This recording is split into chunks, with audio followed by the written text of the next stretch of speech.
네, 안녕하세요. 인문예술 3강 락항의 욕망 이론 너무 감사하게도 요청이 들어와서 조금 늦었지만은 늦게나마 영상 올려보겠습니다. 제가 지금 그 폰 거치대가 없어가지고 손으로 잡고 해서 좀 화면이 흔들거릴 수 있다는 점 양해 부탁드릴게요. 자, 일단은 1문단을 읽어보시면 프랑스의 정신분석학자 락항은 인간의 인식과 관련해서 세계를 세 범주로 나눴대. 어떻게? 상상계, 상징계, 실제계. 이렇게 비문학에서 이렇게 반점까지 찍어가면서 분류를 했다라고 하면은 이 글 전반에 걸쳐서 이 세 가지를 꼭 설명을 해줍니다. 그거를 찾아서 먼저 체크를 하고 나누어서 푸시면 돼요. 그러면서 이를 중심으로 불안의 원인과 인간의 욕망에 관한 이론을 전개했다. 인간의 욕망에 관한 이론. 그래서 앞으로 전개될 이 상상계, 상징계, 실제계 세 가지는 인간의 욕망에 관련된 거예요.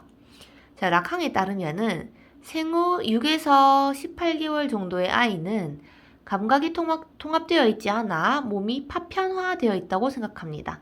몸이 파편화되어 있다고 생각한대. 하지만 내 생각은 몸이 쪼개져 있는 건데 거울을 봤더니 거울에 비친 내 모습은 전체야 쪼개져 있지가 않은 거야. 내 생각과 다르지. 그러면은 이 아이는 생후 6에서 18개월밖에 안 된 이 아이는 그 거울 속의 이미지를 완전한 것으로 느껴서 그거에 끌려서 당연히 완전한 거에 끌리겠죠. 거울 이미지와의 동일시를 추구하게 됩니다. 나도 저 거울처럼 완전해지고 싶다. 왜냐면은 내 생각에는 내 몸이 쪼개져 있으니까. 아직 내가 완전하지 않으니까. 그러나 아이가 느끼는 불완전한 신체와 내 생각과 완벽한 이미지 괴리 속에서 아이는 생각과 현실이 이상이 다르다. 그러니까 아이는 그 속에서 불안을 느끼는 거예요. 그쵸? 현실과 어떤 이상의 괴리 속에서 불안을 느낍니다. 그리고 이러한 과정 속에서 아이는 자아를 형성해 갑니다. 불안을 느끼고 이상을 바라는 그 과정 속에서 자아를 형성합니다. 락항은 자아를 인간이 거울에 자신의 투영함으로써 만들어낸 거짓된 이미지에 불과한 것으로 보았다. 그쵸? 앞에서 설명했듯이 거울 속의 내 모습은 완전한데 내 생각은 그렇지 않아서. 그리고 인간의 불안감은 자아가 자신의 것이면서 동시에 자신의 것이 아니라는 인식에서 비롯된다. 그쵸? 자아가 내 몸이 거울 속에 내 몸이 내 거야. 근데 내 생각 속에 내 몸은 쪼개져 있어. 이상하다. 내 건데 내 거가 아닌 것 같네? 이런 생각 속에서 불안감이 비롯되고 그러한 과정 속에서 자아가 형성된다. 상상계는 바로 이러한 거울 단계의 아이가 가지는 이미지의 세계이다. 자, 지금 키워드가 하나 나왔어요. 뭐가 키워드죠? 바로 앞에서 얘기한 이 상상계, 상징계, 실제계 중에서 상상계 첫 번째 단계에 나왔어요. 지금 이 상상계에 관련된 키워드들은 전부 세모 표시를 했어요. 이 세모 표시는 반드시 선지에서 상상계와 엮어서 나와야지 다른 상징계나 실제계와 엮어서 나오면은 틀린 선지가 되겠습니다. 자, 이 문단. 이후의 아이는 언어와 규범이 지배하고 있는 현실 세계인 상징계로 들어가고 이게 우리가 생각하는 현재 우리가 살고 있는 세상이에요. 언어를 배우면서 사회적 질서 속에 완전히 편입됩니다. 언어라는 단어 처음 나왔죠. 규범도 사회적 질서도. 락항은 언어로 인해 인간에게 소외와 결핍이 발생한다. 그는 인간의 욕구와 요구를 구분했는데 욕구는 갈증, 식욕 등 생물학적이고 본능적인 거, 요구는 이러한 욕구를 또 언어로 표현한 것이다. 그쵸? 이 부분, 상징계 부분에서는 이 욕구가 매우 중요하게, 언어가 매우 중요하게 받아들여진 것 같아요. 왜냐면 언어란 단어가 되게 많이 나왔으니까 이 세 줄만에. 자, 언어가 우리 인간이 태어나기 전부터 내가 살고 있는 이 공동체에 있었죠. 그리고 나는 태어나면서 그 언어를 배우면서 어떤 뭐 사회로 나아가는 준비를 해요. 자, 그러면서 락항은 언어로 인해서 인간에게 소외와 결핍이 발생한다. 뭐 여러 가지 소외와 결핍이 있을 거예요. 내가 언어를 잘 배우느냐 못 배우느냐에 따라서 내가 표현을 할 수도 있고 원하는 거를 그렇지 못할 수도 있고, 그리고 뭐 쉽게 생각해서 뭐 성적 이런 것도 다 언어와 관련되어 있을 수도 있고, 어쨌든 이 언어라는 게 인간에게 어떤 차이를 가져올 수 있는 이 현실 세계의 중요한 규범 중 하나다. 자, 그는 인간의 욕구와 요구를 구분했다 했는데, 욕구와 요구를 구분했다고 친절히 얘기했으면은 어떻게 구분하는지 보셔야 돼요. 욕구는 생물학적이고 본능적인, 목마르다, 배고프다, 잠 온다 이런 거. 요구는 이거를 선생님 방금 한 것처럼 말로 표현하는 거야. 자, 욕구는 확실한 대상을 목표로 하므로 충족이 가능하다. 자, 이게 중요해요. 욕구는 충족이 가능해. 왜? 나는 목이 마르면 물 마시면 돼. 배가 고프면 밥 먹으면 돼. 그죠? 하지만 목이 마르다고 떼를 쓰는 애한테 물을 줬어. 근데 계속 짜증을 부리는 거야. 이때 이 애는 그냥 단순히 목이 마르다가 아니고 목말라요. 그리고 물 줬어. 근데 더 떼었어. 왜? 엄마 나도 한번 안아줘요. 사랑해요. 이런 거를 말하는 거예요. 그래서 엄마의 사랑을 요구하는 것이다. 자, 이게 기본적 욕구와의 차이는 내가 아닌 다른 대상이 필요한 거예요. 그렇죠? 이 엄마라는 대상. 그래서 이러한 상황에서 표면적으로 요구는 필요를 충족시켜 줄 것으로 간주되는 대상을 겨냥하지만, 표면적으로 욕구겠죠, 이게. 욕구를 겨냥하지만 물 달라는, 사실은 요구는 찐 목적은 보호자의 사랑인 거야. 자, 아이는 절대적이고 무조건적인 사랑을 요구하지만 일정 기간이 지나면 젖을 떼야 하듯이 이러한 요구는 사실상 엄마가 계속 나만 봐줄 수 없죠. 현실에서 실현될 수가 없어요. 자, 현실에서 실현될 수가 없어요. 이게 앞에서 요구는 충족이 가능하다 했죠. 현실에서 실현이 가능해요. 근데 이게 중요하다는 이유는 이 요구는 현실에서 실현이 불가능해요. 왜? 타인의 어떤 충족이 있어야 되기 때문에. 이처럼 요구는 욕구의 차원을 넘어서 근본적으로 채울 수 없는 어떤 결핍과 관련이 있습니다. 자, 락항은 욕구가 충족된 뒤에도 여전히 요구에 남아있는 부분이 욕망이고, 자, 여기서 중요한 거, 이 욕망은 상징계만의 특징일까요? 아니에요. 왜냐면은 요구는 상징계만의 특징이 되는데, 이 욕망은 우리 일문단 보시면은 락항이 이야기하고 있는 이 글 전체가 인간의 욕망에 관한 이론이에요. 그래서 욕망은 단지 상징계만의 특징이라고 보시면 안 돼요. 요구와는 달리. 자, 그래서 여기서 뭐라 되어 있냐면은 욕구가 충족된 뒤에도 여전히 요구에 남아있는 부분이 욕망이래. 요구에서 어떤 말을 한 거에서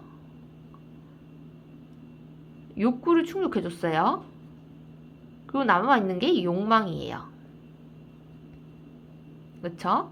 그러면은 이 요구 안에는 충족 가능한 욕구와 충족이 어려운 욕망이 들어있나 봐요. 그쵸? 자, 이러한 욕망은 근본적으로 무조건적 사랑을 주는 존재의 결여에서, 앞에서 말했듯이 무조건적 사랑을 주는 엄마, 그쵸? 근데 그게 매 순간 계속 붙어있을 수가 없으니까 잠깐의 결핍이 있을 수가 있어. 이런 거에서 기인하기 때문에 완전히 채워질 수 없다. 또 채워질 수 없다. 세 가지의 차이죠. 욕구는 충족이 가능하고, 요구는 충족이 불가능하고, 욕망도 충족이 불가능해요. 그래서 이거를 또 다른 펜으로 한번 좀 체크를 해둘게요. 욕구는 충족이 가능하고, 요구는 실현이 불가능, 충족 불가능, 욕망도 충족 불가능. 자, 이러한 욕망의 대상은 권력, 부, 명예 등 다양한 형태로 치환되지만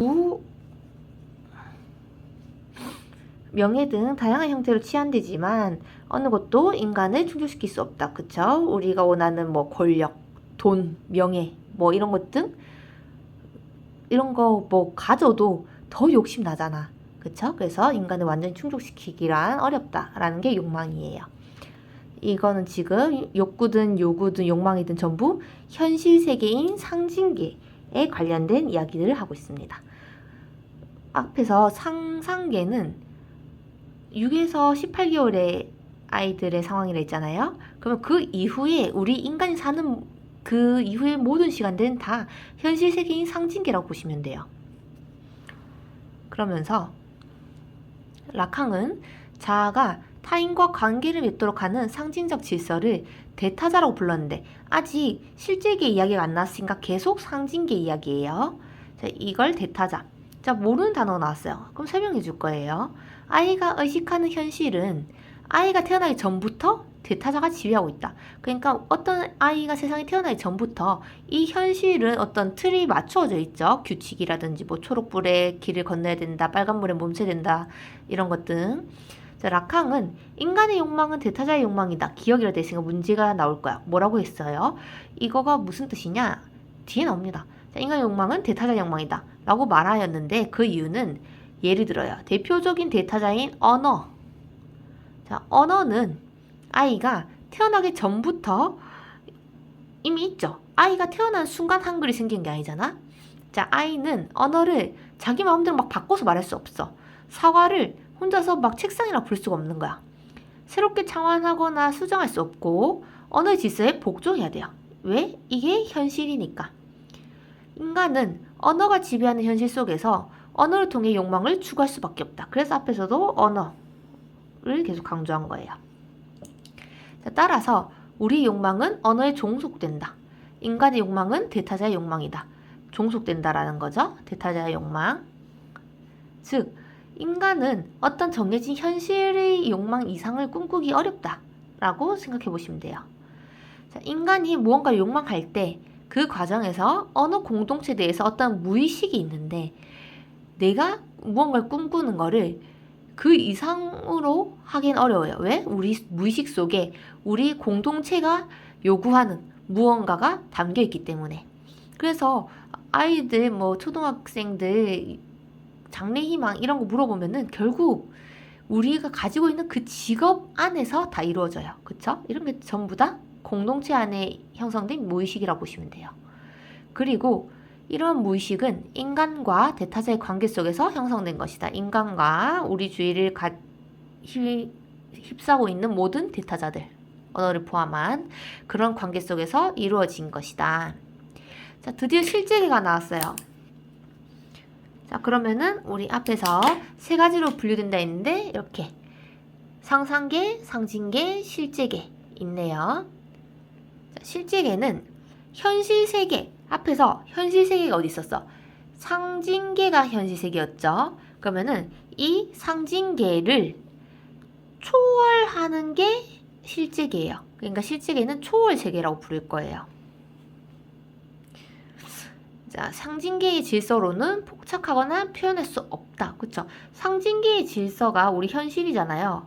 근데 실제계는 초월이래. 이 초월하는 세계가 뭔지 지금 쌤도 말로 못해. 왜? 쌤이 말로 하는 것 자체가 상징계니까. 그러니까 약간 너무너무 추상적인 그런 개념이에요. 자, 라캉은 주체가 상징계의 원칙을 넘어서 이 현실을 넘어서 실제계에 속하는 존재를 겨냥하는 게 욕망의 올바른 방향. 즉, 그러니까 정해진 이 현실 무의식을 넘어봐라 라는 거죠. 자, 그는 이를 설명하기 위해 현실의 쾌락 원칙을 초월한 또 다른 차원의 쾌락. 현실의 쾌락이라는 거는 상징계 건데 그거를 초월한 또 다른 차원을 꿈꾸래요. 이게 뭐냐? 주의상스라는 개념으로 설명이 돼요. 그러니까 뭐 현실에 안주하는 뭐 물론 다 좋은 직업이죠. 뭐 공무원이든 뭐 회사원이든 그거뿐만 아니고 그것 너머의 어떤 초월적인 무언가를 꿈꿔봐라. 이게 실제계예요. 자, 주의상스를 추구하는 것은 현실 세계의 법칙을 넘어서야 하기 때문에 그쵸? 이게 무슨 소리죠? 무슨 소린가 싶죠? 그렇기 때문에 당연히 고통이 수반됩니다. 이 현실의 틀을 깨야 되니까. 그렇지만 이 고통은 단순한 고통이 아니고 결국 쾌락이래. 어떤 고통스러운 쾌락. 자, 라캉은 주체가 쾌락을 만들어내는 고유한 증상을 갖는다. 고 보고 이를 또 새로운 단어 생톰이라고 명명했습니다. 생톰은 주의상스를 추구하는 행위로 이어진다. 자, 생톰이 주의상스를 추구하는 행위로 이어진대요. 자, 라캉은 예술가가 기존의 방식을 거부하고 새로운 방식. 기존의 방식이라는 거는 아까 언어와 규범이 있는 어떤 상징계의 방식이겠죠. 그거를 거부하고 그걸 초월한 새로운 방식, 실제계의 방식으로 예술품을 만들어내는 것처럼 주체가 생톰을 통해 상징계의 법칙 대신에 자기 고유의 무언가를 만들어내고 새로운 세상을 창조할 수 있다. 충분히 인간이 할 수 있다. 따라서 생톰은 주체가 상징계를 극복하려는 노력이다 라고 봤어요. 그러니까 기존에 없던 것, 새로운 걸 창조하는 것, 이거를 실제계의 어떤 욕망의 올바른 방향이다 라고 했네요.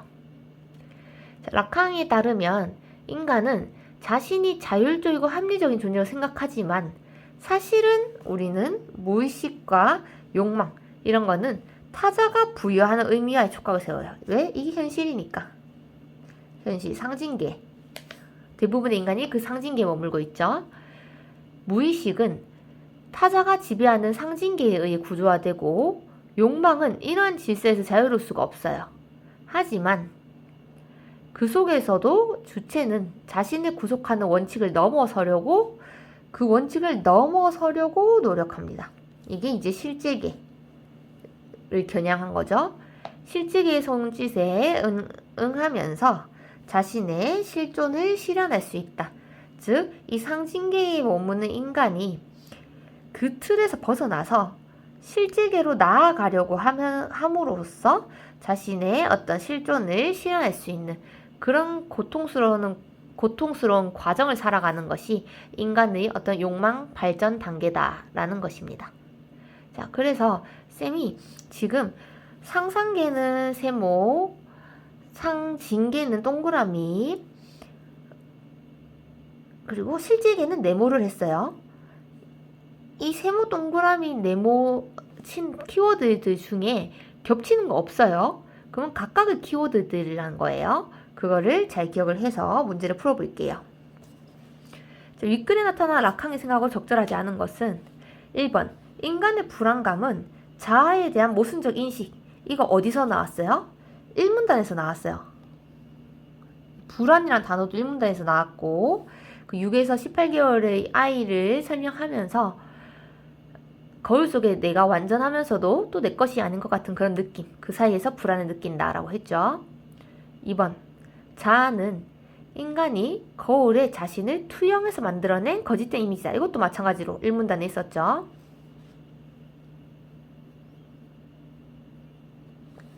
3번 인간의 욕망은 타자가 부여하는 의미화에서 완전히 자유로워질 수 없다. 타자가 부여하는 의미화, 이거의 앞에 있는 타자화였죠. 그러면은 이거는 어떤 세계에 대한 설명이야? 상징계. 그러면은 2문단인가? 하여튼 2, 3문단 사이에 있을 거예요. 상징계. 자, 상상계 단계의 아이는 상상계. 거울에 비친 자신의 이미지와 동일시를 추구하는데 그러면서도 내 것인 듯 내 것이 아닌 느낌으로 자아에 대한 모순 때문에 이제 불안감이 생긴다라고 했죠. 그래서 얘도 1문단에 있네요. 내용 일치인데 다 1문단에서 물어보네요. 자, 그리고 마지막. 인간은 현실 세계 질서에 완전히 편입됨으로써 실제계를 초월한다? 실제계를 인식한다? 아니죠. 실제계는 네모였어. 근데 현실 세계에 편입되는 건 뭐였어? 동그라미였어. 그쵸? 그러면은 편입되는 게 아니고 이거를 뭐로 바꿔줘야 되겠어? 초월함으로써로 바꿔줘야겠죠. 현실 세계에 편입된 거는 상징계니까. 그래서 적절하지 않은 것은 5번이고요. 2번. 기억에 대한 이해로 가장 적절한 것은 기억이 인간의 욕망은 대타자의 욕망이다. 그 부분이었어요. 상징계 부분. 자, 그거는 일단 상징계에 있는 어떤 단어를 써야겠죠. 2번인데 인간의 욕망을 물어봤으니까 상징계 질서 속에 부여된 어떤 무의식의 영향받는다. 완전 2문단, 3문단 상징계에 관련된 키워드들로 똘똘 뭉친 선지네요. 답이 2번이고 인간은 자신의 욕구를 채워줄 수 있는 타인의 사랑을 추구한다? 이거는 뭐에 대한 설명이었어? 이거는 요구에 대한 설명이었죠.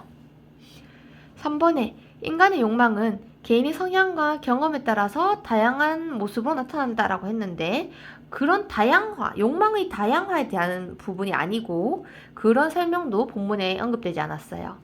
4번에 불완전한 신체와 정신을 타고난 인간은 까지 여기만 읽어봐도 이거는 상상계에 관련된 설명이죠.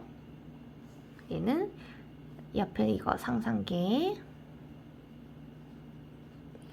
적어도 그 나눈 거 상상계, 상징계, 실제계 그 틀을 벗어나면 안 돼요. 5번에 언어와 규범의 세계에서 이건 일단은 상징계 맞고 이미지의 세계로 돌아오면서 자 이미지의 세계는 뭐예요?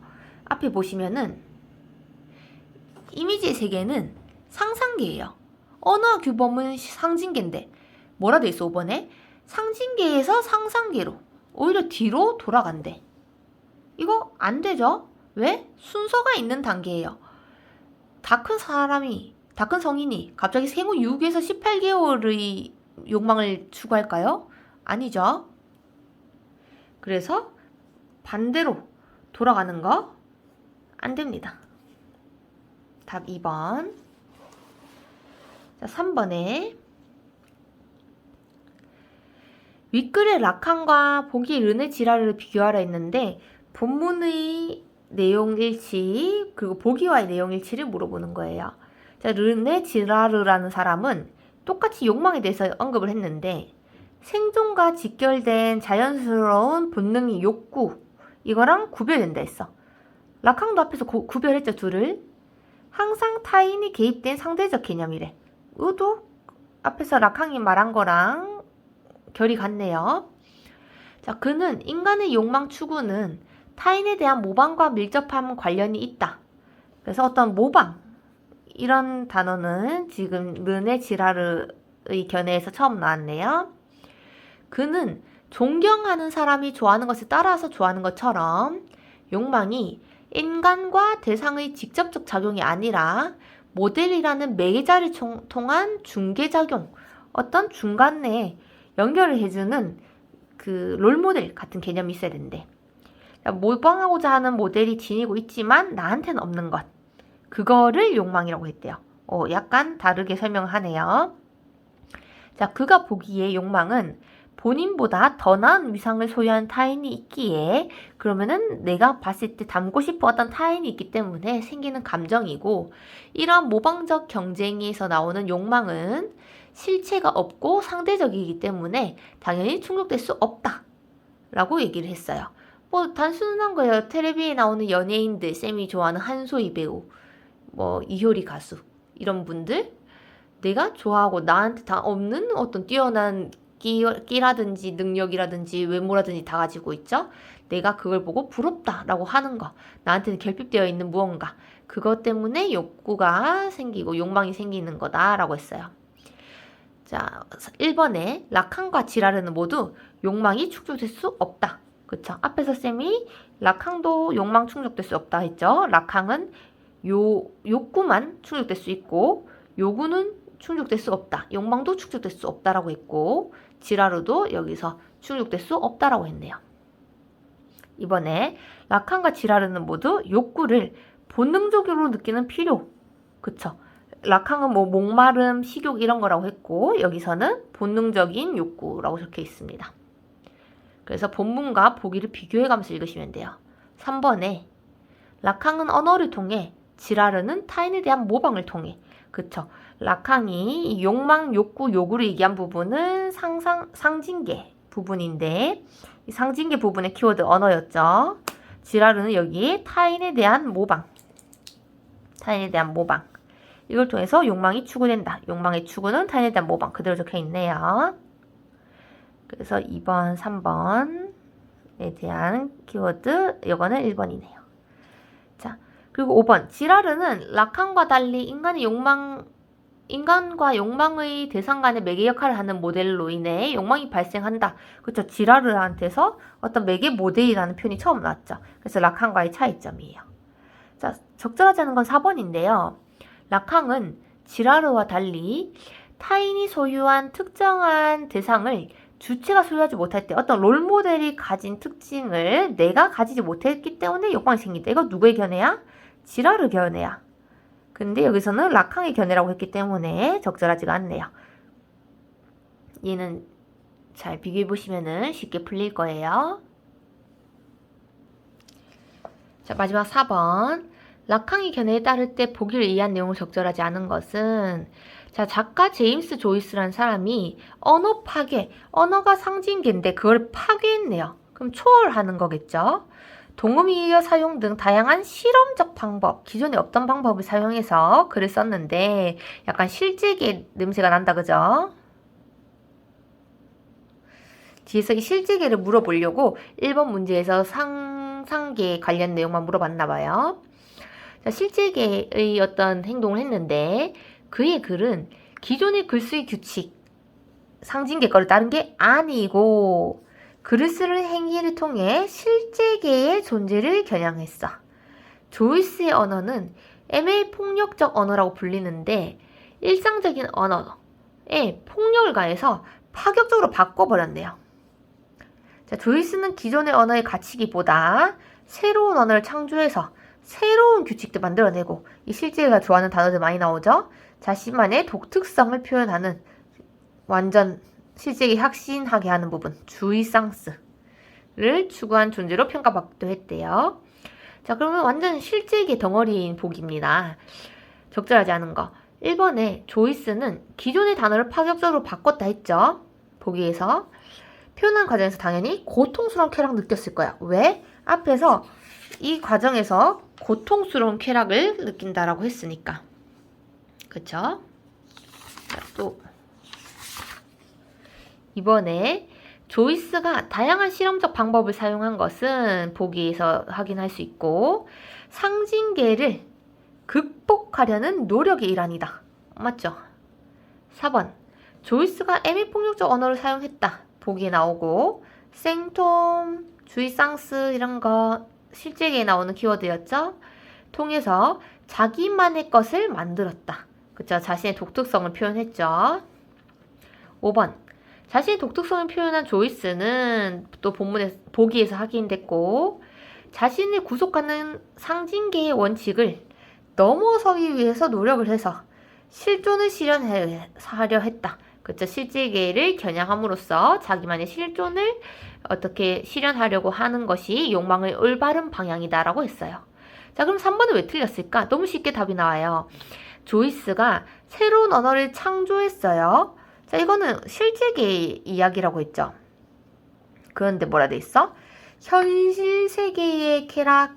현실은 뭐야? 상징계예요.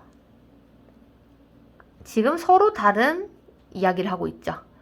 그래서 정답은 3번이 적절하지가 않습니다. 수고하셨습니다.